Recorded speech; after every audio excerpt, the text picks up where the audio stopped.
Morning fifth class. This is English chapter number कौन सा पढ़ रहे थे बेटे? हम 5 चैप्टर पढ़ रहे थे नर्मदा रिवर के बारे में। ठीक है, अभी तक हमने एक स्टोरी पढ़ी थी जो पुराने ज़माने में बोली जाती थी नर्मदा के जन्म को लेके कि कैसे स्टार्ट हुई है। उसके बाद हमने पढ़ा कि क्या कहते हैं, कैसे जो आदिवासी हैं वो हमें नर्मदा के पास रहते हैं, फॉरेस्ट ही उनका घर है, रिवर ही उनका सब कुछ है। Now we are going to study the second part of the chapter. But now this bond may not go on much longer. मगर अब शायद ये जो बॉन्ड है आदिवासियों का रिवर से और फॉरेस्ट से ज़्यादा लंबा नहीं जा पाए। Narmada the river was born to bring water and life back to the dying land is now being called once again to the same mission. On this mission, she will have to flow into remote region in Gujarat and Rajasthan where there is little rainfall, no big river and water is scarce. क्या है कि नर्मदा जो है river वो अब जिसके लिए born हुई थी, यानी मरी हुई लैंड। जब हमने ये जो स्टोरी पढ़ी थी अभी, क्या था कि रिवर बिल्कुल सूख चुकी थी, अर्थ बिल्कुल सूख चुकी थी, लैंड बिल्कुल सूख चुकी थी, तब नर्मदा का जन्म हुआ था। तो ऐसा लगता है कि अब दोबारा से अब ये अपने उसी मिशन पे जाने वाली है। कौन सा मिशन? कि गुजरात और राजस्थान के रिमोट यानी छोटे छोटे एरिया में जहाँ पर बिल्कुल रेनफॉल नहीं होती, कोई रिवर वाटर की बहुत ज़्यादा कमी है, वहाँ पर शायद इसको भेजा जाए। These two states have planned to move vast quantities of rivers water into those dry and thirsty region. ऐसा प्लान किया जा रहा है कि इसका जो पानी रिवर है, रिवर का जो बहुत सारा पानी है, इसको ड्राई और थर्स्टी रीजन्स में ट्रांसफ़र किया जाए to water farms land and to generate electricity to light up millions of houses. और क्या किया जाए, इससे इलेक्ट्रिसिटी जनरेट किया जाए। In short that will bring smile to the faces of those people. Short में क्या बोला जा सकता है कि अब ये दोबारा से लोगों के फेस पर स्माइल का कारण बनेगी। To carry out these plans they have set up the biggest dam building agency ever. The agency is known as Narmada Valley Authority. अब इस प्लान को कैरी आउट करने के लिए डैम बनाने की सबसे बड़ी एजेंसी को सेटअप किया गया है। क्या नाम है? Narmada Valley authority.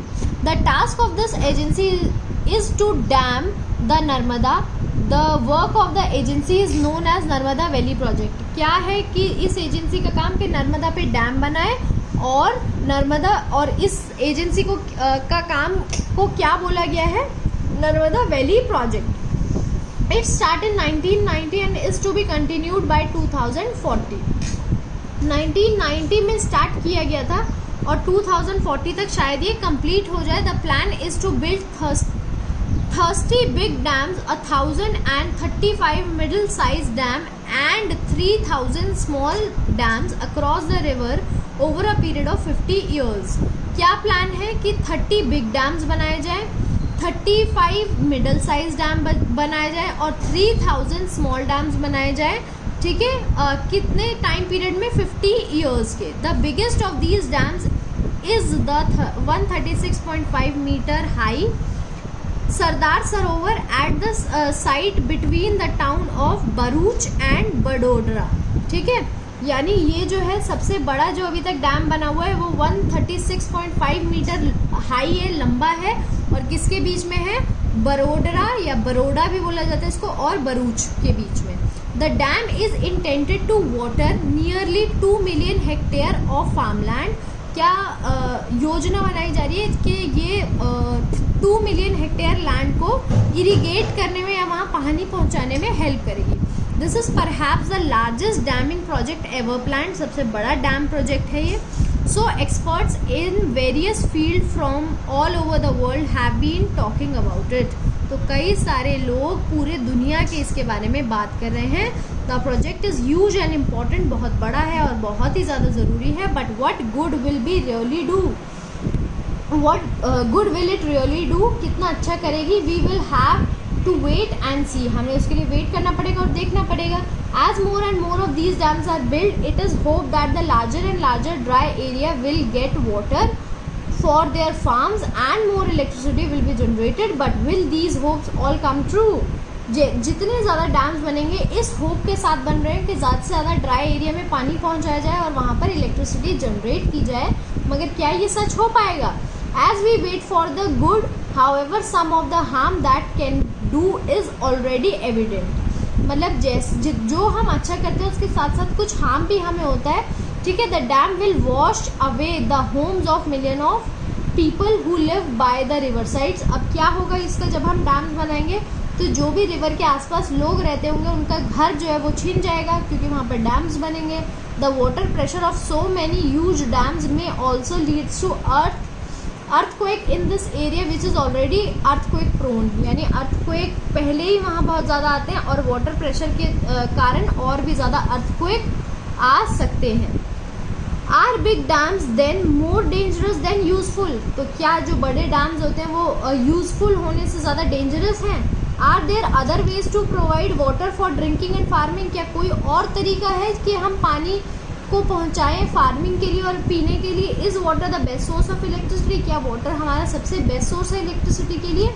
Will those who loss their homes be given land somewhere else in their own homeland? क्या जिनके घर छीने जाएंगे उनको जगह मिलेगी कहीं और रहने के लिए? These questions are agitated the mind of large group of people such as environmentalists, social worker, writer and artists from all over the world। यही सारे क्वेश्चन सबके दिमाग में आ रहे हैं, ठीक है। कई सारे लोगों के, जैसे environmentalists जो environment के बारे में सोचते हैं, social work के बारे में, writers, artists के बारे में। They have joined the Adivasi people of the river valley in their struggle to save Narmada and the land she flow through। तो ये उनके साथ जुड़ गए हैं, आदिवासियों के साथ, नर्मदा को बचाने के लिए और उस लैंड को जहाँ से वो बहती है। They have formed a number of movements such as Narmada बचाओ आंदोलन और save Narmada movement led by Medha Patkar and well-known environmentalists। They believe that when we bring smiles to some region, we must not bring tears to other।